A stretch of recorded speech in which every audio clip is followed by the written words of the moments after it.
Shri Venkateswara gold తాకట్టులో ఉన్న మీ బంగారాన్ని విడిపించి కొనబడును.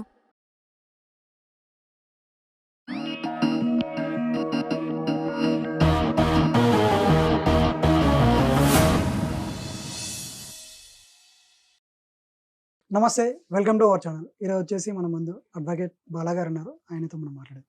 నమస్తే సార్. నమస్తే సార్, ఇది ఇప్పుడు టర్కీకి వచ్చేసి మనం చాలా హెల్ప్ చేసాం. భూకంపం వచ్చినప్పుడు ఫుడ్ కానీ లేదంటే ఏదో విధంగా ఎన్నో విధాలుగా హెల్ప్ చేసాం. ఆ గ్రాట్యూడ్ అనేది పెట్టుకోకుండా మన వార్ అయినప్పుడు పాకిస్తాన్కి హెల్ప్ చేసింది, ఆ డ్రోన్లు పంపించడం ఇవన్నీ. సో అది చేస్తే మన ఇండియా నుంచి ఏమంటారు అంటే కొందరు అసలు టర్కీకి వెళ్ళొద్దు, ఆ టూరిస్ట్ ప్లేస్ గా చూడొద్దు, అండ్ అక్కడ షూట్లు కూడా చెయ్యొద్దు అని చెప్పేసి మాట్లాడుతారు. అంటే మొత్తానికి దాన్ని బైకట్ చేయాలి అని చెప్పేసి అంటున్నారు. సో మీరేమంటారు దానికి? ఇప్పుడు దాకా ఈ ఇష్యూస్ అన్ని రావడానికి రీజన్ ఏంటంటే ఇండియా వాళ్ళు తీసుకున్న ఒక స్టాండ్ ఏదైతే ఉందో బైకాట్ అనేది, దానివల్ల ఈ ప్రాబ్లమ్స్ అండి.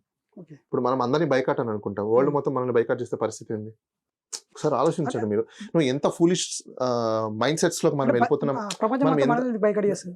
మీరు ప్రతి ఒక్కరిని మీరు రిలీజియస్ ని బైకాట్ చేయమంటున్నారు, ప్రొడక్ట్ ని బైకాట్ చేయమంటారు, సర్వీస్ ని బైకాట్ చేయమంటారు, మళ్ళీ ఏమైనా గ్లోబలైజేషన్ అంటున్నారు. మనం ఏమంటున్నాము? ఇప్పుడు నేను ఉన్నానండి, నా స్టాండ్ ఏంటో నాకు అర్థం కాకుండా నేను ఎలా పడితే ఎలా మాట్లాడితే ఎలా? Take one stand. నేను ఒక స్టాండ్ లో ఉండాలి ఫస్ట్. నచ్చిన టైంలో నచ్చినట్టు నేను స్టాండ్స్ తీసుకుంటూ కూర్చుంటే ఎవరు బిలీవ్ చేయరు మనల్ని. ఇప్పుడు మీరు అన్నట్టే ఓకే టర్కీని బైకాట్ చేశారు, బాగుంది, వాళ్ళకేం నష్టం? అంటే ఎక్కువ మన దేశం నుంచే కదా. ఎవరు చెప్పారు? చాలా వరకు వెళ్తారు కదా. వెళ్ళకండి, మిగతా వాళ్ళు వెళ్తారు. ఇప్పుడు ఒక విషయం చెప్పండి, వీళ్ళు ఇప్పుడు సినిమా ఇండస్ట్రీ మహా అంటే 1950s నుంచి 1970s నుంచి వెళ్తున్నారు అనుకో. అంతకుముందు దేశం లేదా? అది బతకలేదా? అప్పటికుండగానే ఇప్పుడు దీని ద్వారా ఎక్కువ ప్రపంచానికి పరిచయం అయింది. ఎవరికి ప్రపంచానికి పరిచయం? అంటే ఇప్పుడు షూట్స్కి వెళ్ళడం. ఎవరు చెప్పారు? అది మీ భ్రమ. టర్కీ ఎప్పటి నుంచో ఉంది తెలుసా మీకు ఆ విషయం? మనం సినిమాలు తీసిన మాత్రం టర్కీ ఫేమస్ అంటే మీకు తెలియదు, మనకు తెలియదు. మనకు తెలియకుండా సినిమాలో వచ్చింది కాబట్టి మనం ఫేమస్ ఇప్పుడైందని అనుకుంటున్నాం. మనం భ్రమలో ఉన్నాం. We're in illusions, not they, not the world. World లేదు, లేకపోతే వాళ్ళు లేరు. టర్కీ అనేది ఎప్పటి నుంచో ఉంది. టర్కీ కోడి లేవా? ప్రపంచ దేశాలు మొత్తం టర్కీ కోడి ఉన్నాయి. టర్కీ కోడి మాంసాలు తింటారు. మరి మనం ఇప్పుడు చెప్పడం ఏంది? That's absolutely wrong and false and misinformation, miss mind sets లో మనం ఉన్నాం. దాన్ని మనం కరెక్ట్ చేసుకోకుండా నేను వీళ్ళని బైకట్ చేస్తా, వాళ్ళని బైకట్ చేస్తా, ఓకే బైకట్ చేసుకో అంటాడు వాడు కూడా. సరే ఇప్పుడు ఇంకోటి, ఇప్పుడు నువ్వు బైకట్ చేసుకోమంటాడు. ఇప్పుడు మన ఈ స్టేట్మెంట్స్ వాళ్ళు వాడు ఏం చేస్తాడు తెలుసా? ఇండియన్ పాస్పోర్ట్స్ ఎవడొచ్చినా నాకు ఇంత పే చేయాలంటాడు, లేదా రామాక్ అంటాడు. వాడే ఏం చేస్తారు అప్పుడు? మీరు టర్కీ వాళ్ళే ఇప్పుడు ఇప్పుడు నువ్వు ఎందుకు వెళ్తావు అంటే పబ్లిక్ వెళ్తారబ్బా. నువ్వు గవర్నమెంట్ డెసిషన్ తీసుకుంది, ఇండియన్ గవర్నమెంట్ తీసుకునింది. ఇప్పుడు నువ్వు ఉన్నావు, నువ్వు వెళ్ళాలనుకుంటున్నావు, నీ ఇష్టం కదా అది. నా గవర్నమెంట్ తీసుకుంది కాబట్టి నేను చేయనంటావా? నీ ఇండిపెండెంట్ రైట్, రాజ్యాంగం ఇచ్చిన హక్కు. నువ్వు ఏ దేశానికైనా వెళ్ళొచ్చు, ఏ దేశానైనా విజిట్ చేయొచ్చు. అప్పుడు లాస్ ఎవరికి? నీకే. ఎందుకు లాస్ అయింది? ఎలా లాస్ అయింది? నీ రాజ్యాన్ని పరిపాలించే నాయకుడు యొక్క మైండ్ సెట్ బాగలేకపోవడం, అది నీ మీద ప్రభావం పడడం. రైట్? ఆ సత్సంబంధాలు సరిగా లేకపోవడం. లాస్ ఎవరవుతున్నారు? దేశ ప్రజలు లాస్ అవుతున్నారు. ఈ గ్లోబలైజేషన్ పీరియడ్ లో బైకాట్లు ఏంటి? ఓకే వాళ్ళు కూడా అంటారు ఇప్పుడు బైకాట్ మనం అన్నం బాగుంది, ప్రపంచం మొత్తం టెక్నాలజీని మేము ఇవ్వము, టెక్నాలజీ మా దగ్గర తీసుకోవద్దని, మీ ఎంప్లాయీస్ ఎక్కడెక్కడితే మా కంట్రీలలో ఉన్నారు మొత్తం అందరూ వెళ్ళిపోండి అంటారు. ఏం చేస్తారు అప్పుడు మీరు? ఈ రోజు మీరు వాడుతున్న టెక్నాలజీ అంతా మా దగ్గర నుంచి వచ్చింది, వద్దు మొత్తం రిటర్న్ ఇవ్వని అంటారు, ఫోన్స్ రిటర్న్ ఇవ్వమంటారు, నెట్వర్క్స్ రిటర్న్ ఇవ్వమంటారు. ఒప్పుకుంటారా? నా చిన్న డౌట్, ఒప్పుకుంటారా? చెప్పండి, ఒప్పుకుంటారా? అంత ఈజీ ఈజీ అవ్వదు. అలా కాదండి, మీరు చెప్పేది ఎలా ఉందంటే అవ్వ కావాలి, బువ్వ కావాలి, కానీ నేనే నీతివంతులు అని చెప్తున్నారు. అది తప్పు కదా. అది ఇప్పుడు నువ్వు మనమంతా ఇప్పుడు జియో ఉంది, అది మనం తయారు చేసుకున్నది. ఎప్పుడు ఎవరి దగ్గర నుంచి తయారు చేసుకున్నావు? టెక్నాలజీ ఎవరి దగ్గర నుంచి తీసుకున్నావు? నువ్వేం కనిపెట్టలేదు కదా, అది బయట వాడి నుంచి తెచ్చుకున్నది కదా మనం అన్ని. ఇప్పుడు వాళ్ళు ఏమని అంటారు అంటారు, ఇప్పుడు ఏం చేస్తారు మీరు? ఇప్పుడు మొత్తం వరల్డ్ మొత్తం ఏకమయ్యి ఈ గోల్ అంతా ఏంది అసలు? మీదే నాన్ సెన్స్, మాకు వద్దు, మొత్తం అంతా మేము సీజ్ ఫైర్ అంటారు. ఇప్పుడు వాళ్ళు అంటారు సీజ్ ఫైర్ అని చెప్పేసి. ఏం పరిస్థితి? పోనీ మన భారతదేశంలో సగటు పౌరుడి యొక్క జీవిత శైలి ఏమైనా మారిందా? ఈ 10 సంవత్సరాలు తీసుకుందాం, రకరకాల ప్రొపగండాస్ వచ్చాయి. 11 సంవత్సరాలలో ఏదో అభివృద్ధి చెందిపోయిందని మనం గొప్పలు చెప్పుకుంటున్నాం కదా. అభివృద్ధి చెందడం అంటే అర్థం ఏంటి? ఉద్యోగాలు రావడం. ఒక సగటు వ్యక్తి సంతోషంగా హ్యాపీగా తన జీవితాన్ని గడిపే రోజు ఏదైతే ఉంటుందో దట్ ఈస్ కాల్డ్ డెవలప్మెంట్. ఉందా? లేదు. ప్రాపర్ న్యూట్రిషన్ ఫుడ్డే లేదు, ప్రాపర్ న్యూట్రల్ వాటరే లేదు. ఉండడానికి ఇల్లు లేదు, తాగడానికి నీరు లేదు, తినడానికి తిండి లేదు, చదువుకోవడానికి సరిగా బళ్ళు లేవు. ఇంకా ఏందయ్యా 70 సంవత్సరాల స్వతంత్ర భారతదేశంలో ఈ రోజు వరకు కూడా మనము తాగునీరుకి, సాగునీరుకి, తర్వాత తిండికి, నిద్రకి, బతకడానికి ఇంకా బతుకుతూ ఇంకా మనం మాట్లాడుకుంటున్నాము వీఆర్ ఇన్ డెవలప్డ్ కంట్రీ అని చెప్పేసుకుంటున్నాం. వెరీ వెల్, మంచిది, డెవలప్డ్ కంట్రీ కాదంట్లా. బట్ ఒక పోర్షన్ డెవలప్ అయితే కాదు కదండి. ఒక పోర్షన్ డెవలప్ అయితే కాదు కదా. నువ్వు ఫస్ట్ ఫోకస్ ఎక్కడ పెట్టాలి? ఎంటైర్ భారతదేశంలో భారత జనాల మీద, వాళ్ళ యొక్క బతుకుల మీద, భవిష్యత్తుల మీద, వీటికి నువ్వు డెవలప్మెంట్ పెట్టాలి.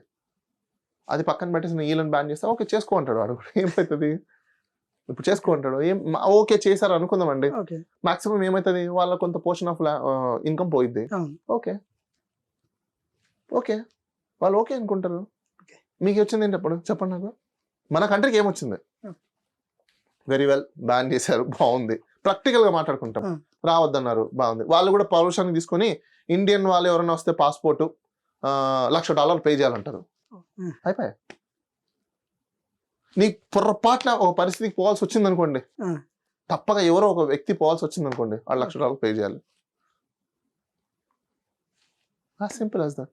సరే, ఇప్పుడు ఇదంతా పక్కన పెట్టి ఒక్క విషయం, ఇప్పుడు ఆ టైంలో మనం హెల్ప్ చేసినప్పుడు వాళ్ళకి ఆ డ్రోన్స్ అనేది ఇవ్వడం కరెక్టే అంటారు? సరే, నాది ఒక బేసిక్ క్వశ్చన్. మీరు ఆ మాట అన్నాడు గ్రాటిట్యూడ్ అనేసి. ఇండియన్ టెరిటరీలో డొమెస్టిక్ లైఫ్లో పేరెంట్స్కి కిడ్స్కి గ్రాటిట్యూడ్ ఉందా? ఆ గ్రాటిట్యూడ్ పేరెంట్స్కి కిడ్స్కి లేని గ్రాటిట్యూడ్ సమాజంలోకి వస్తుందా? ఫ్యామిలీ వాళ్ళకి వస్తుందా? రాదు. మరి ఈ మన సమాజంలోనే లేని గ్రాటిట్యూడ్ వేరే కంట్రీ వాడికి వస్తుందని మనం ఎట్లా బిలీవ్ చేస్తాం? మనం ఎట్లా నమ్ముతాం? మనకే లేదు, వాడికి ఎట్లా వస్తుంది? I don't have. Can I expect some other? Can I expect some వేరే? దెన్ ఎలా వస్తుంది? బేసిక్ గ్రాటిట్యూడ్ మన దగ్గర లేదు కదా. అంటే హెల్ప్ చేసిన అనేది ఒక గ్రాటిట్యూడ్ కిందకి నేను అదే అంటున్నానండి. మీరు హెల్ప్ చేశారని కాదనట్లా, మనం హెల్ప్ చేసాం కాదనట్లా. గ్రాటిట్యూడ్ ఉండాలనే పాలసీ ఎక్కడ ఉంది? మనకే లేదంటున్నా నేను.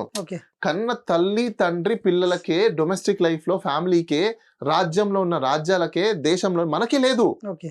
ఇది ఎక్కడి నుంచి వస్తుంది గ్రాటిట్యూడ్? ఇవన్నీ ఎక్కడి నుంచి వస్తాయి? మీ సైకలాజికల్ లెవెల్స్ ని బేస్ చేసుకొని వస్తాయి, మీ లైఫ్ స్టైల్ ని బేస్ చేసుకొని వస్తాయి, మీ యొక్క నాలెడ్జ్ ని బేస్ చేసుకొని వస్తాయి. అవి గ్రాటిట్యూడ్ అంటే ఓవర్ దానంటే ఎక్కడ దొరికేవి కాదు. మీ యొక్క మైండ్ సెట్ ని బేస్ చేసుకొని ఉంటుంది, మీ యొక్క ఐడియాలజీని బేస్ చేసుకొని ఉంటుంది గ్రాటిట్యూడ్ అనేది. మీకు వెళ్ళినప్పుడు గ్రాటిట్యూడ్ ఇంకోటి ఎక్కడి నుంచి నేర్చుకుంటాడు? ఇప్పుడు మీరు నవ్వుతున్నారండి, మిమ్మల్ని చూసి నేను నవ్వుతూ మాట్లాడతాను, మీరు సీరియస్ గా మాట్లాడాలనుకోండి, నేను కూడా ఏదైనా మొహం ఎట్లా పెట్టాడు, నేను ఎక్కడిని ఇప్పుడు ఏదైనా ఎలా వస్తుంది? రిసిప్రోకల్ అయితే. ఆ రిసిప్రోకల్ అయినప్పుడు ఎప్పుడు రాదు. ఇప్పుడు మీరు క్వశ్చన్ వేసారు, అసలు గ్రాటిట్యూడ్ అనే మీరు ఎక్స్పెక్ట్ చేస్తాం, మీకుందా? ఫస్ట్ మన దేశానికి ఉందా? కొంతమందికి అయితే ఉంటుంది. ఎగ్జాక్ట్లీ, నేను అదే అంటున్నా. కొంతమందికి ఉన్నప్పుడు కొంతమందికి ఉంటది గ్రాటిట్యూడ్ అనేది, అందరికి ఉండదు. ఎవరో ఒకరి ఐడియాలజీ దీని మీద గ్రాటిట్యూడ్ వస్తుంది అంటే ఎక్స్పెక్ట్ చేయడమే రాంగ్. ఫస్ట్ ఆఫ్ ఆల్ అది వాడి ఇష్టం, వాడి కంట్రీ. గ్రాటిట్యూడ్ ఉండాలని రూల్ ఏముంది? మన భారతదేశంలో ఇన్ని కేసులు పెండింగ్ ఉన్నాయి సివిల్ కోర్టులో. ఏం కేసులు?